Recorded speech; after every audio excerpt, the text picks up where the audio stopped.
watch the quality spread coming into the last half hour's trading. Massively, right?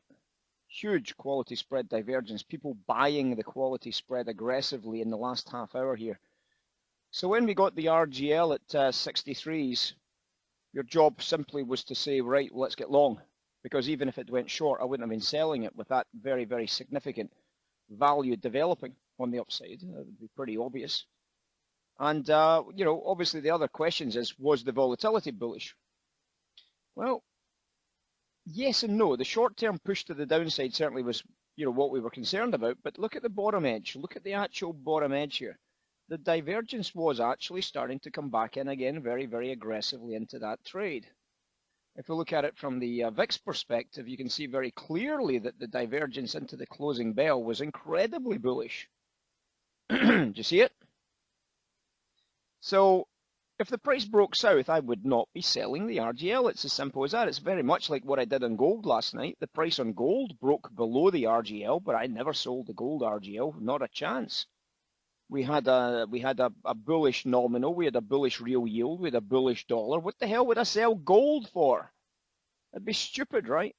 So when the price dropped down into L2s below the RGL last night, I was a buyer of gold, and we managed to pick up a very, very significant buy-side swing from that narrative. So there's no way I'm going to be selling the RGL, and if it goes lower, I'm going to be buying anything down into bottom edges. So the break above gives you a very, very strong idea that now everything's green. My job now is just to see how much money I can make. So we're now long the RGLs. That was at 60. 60! You heard that right. You're saying, and what, 60? Well, it doesn't make any difference, 60. Yes, it does. Look at what happened, guys. This is where the S&P got to. It went from 60 to 30 at the top edge here. That's 70 points. That's $3,500 a contract. Pretty good. So what happened this morning in terms of value? Well, you can see what happened. You can see that the value rebuilt into these lower prints down here. You can see there was a value divergence as you came in here, significant value divergence in terms of the pricing. And obviously we're buying S&P into these areas. We rejected this higher price, so we closed off our positions. I didn't get short, but I did close off my positions because it was a bracket measure against this bracket in the background here. And that was a bracket measure, just as I was talking about it in the class actually, in the tweets. So we closed off our position on that bracket measure, repurchased back into the level 2s. You can see there was a beautiful little level 2 paycheck level just in here. Massive volume, surprisingly enough. Isn't that always the case? You get massive volume when we buy into these stories. Well, damn right it's always the case, because that's what happens. That's the whole point. That's us. That's you. That's us guys buying into this very strong bullish storyline. So then we simply rattle it back up towards the top edge again. Value looked quite good up here, but you can see a lot of distribution obviously coming into the prior swing high, of course. And as a trader, you always take, in most cases, we normally take a big chunk of our trade off at that. Sometimes we close it at that price, and then if the value is bearish, of course, we'll close it at that price, and then we'll try and work into the offer side of the book at the top edges. Yeah? But that's what we obviously have to do as traders. So what's happened since then? Well, not very much. We can see since then that we're starting to develop a storyline into the bottom edges here. We're starting to see stuff coming into the cash open. The cash open, of course, in just under a minute now, guys. Just under a minute. And then we kick off again with the real stories. So let's see how bullish we get this cash open, guys. Let's see how bullish we get this cash open. Remember, we're well above the RGL today. So all the sellers into the close are short and they're wrong. So they're in deep trouble. So what are they going to do with the open? Are they going to try and defend that trouble? Or are they going to throw away their positions at the cash open here, guys? So here we go. Bullish open. There we go. There's as expected, guys. That's why we're buying the open. Boom. Big profits already, guys.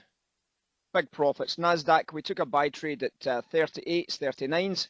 It just rallied there to 53s, and we're just taking a bit of cash, guys. Just taking a bit of cash on this bit of business here. Beautiful bit of business there. Beautiful bit of business. Love it. Love it. Love it long time. Good trade.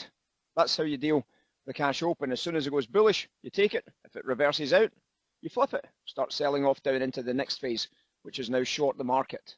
start selling down into the next phase, which is now short the market, and obviously you start working back into your stories at that stage. What a great start to the day, guys. Crazy good start to the day. So what happened is, when you trade the cash open, if it goes up, you buy it. As soon as it goes back through the cash open, you sell it. You're going to work to the outside, from the inside to the outside every time you see a cash open, guys. That's how you trade.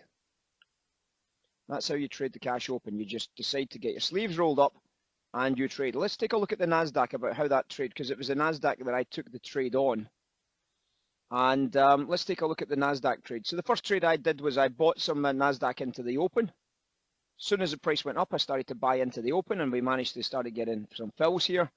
We got it all the way up to the top edge, saw that there was a value divergence into the highs. I didn't sell it, I just closed off my trade. Closed off my trade at that point. As the price falls down, as soon as we go through the open, I start selling down into the lows. I'm trading from the inside out. Because the open always has to do what? The open always has to extend. Do you understand? You can't not extend from a single price point. So the open always has to extend. And then when you see the extension, you look in the background and you start watching for the sellers coming in above the previous highs. And when the price comes down into these previous lows, you start extending. You extend the move. So when you extend the move, life becomes very, very easy. And that's all you're doing on these. This is basically the opening RGL. If it goes up, I start buying it. If it comes back down and it goes through, I start selling it for the momentum follow through. And that's it. That's it. Now you start working off the bottom ledges. If you've got value, you start working off the top ledges. If you've got value, it's as simple as that. That's how simple it is, guys. Sell side if you go back below the open, buy side if you stay above the open. Remember, you're always extending from the inside out to the extremes.